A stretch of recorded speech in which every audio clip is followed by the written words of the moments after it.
Hello and welcome. I will be answering JAMB 2010 Physics Past Question 22.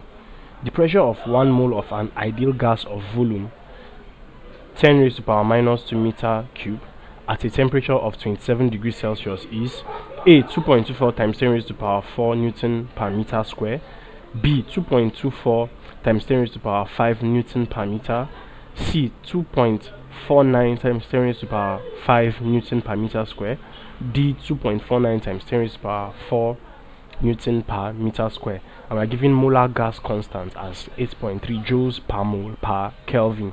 Now, we are looking at an ideal gas and we are asked to find the pressure of 1 mole of the ideal gas at this volume and at this temperature.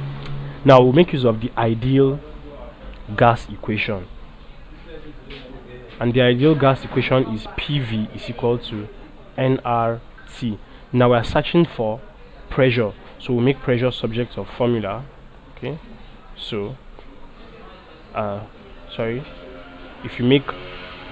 this is PV is equal to nRT and you make pressure subject to a formula, this is what happens. So that is P is equal to nRT over V.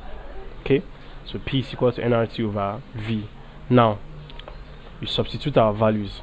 N is number of moles, so that is 1. Remember, we said 1 mole of the gas. Multiplied by R is the molar gas constant. Okay, so that is 8.3. Now, T is our temperature, and our temperature is given to us as 27 degrees Celsius. Now we have to operate in Kelvin because looking at the gas constant here, what you have is per Kelvin, so you have to convert to Kelvin.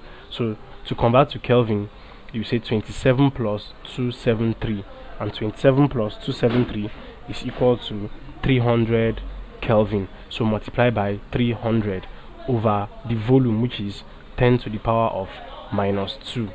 Now this means that P will be equal to 2.49 times 10 raised to power 5 Newton per meter square. If you compute this all together, this is the answer you will get, and this is option C. So option C is the correct answer to the question. Thank you, and please subscribe to this channel for more videos and for more past questions and answers.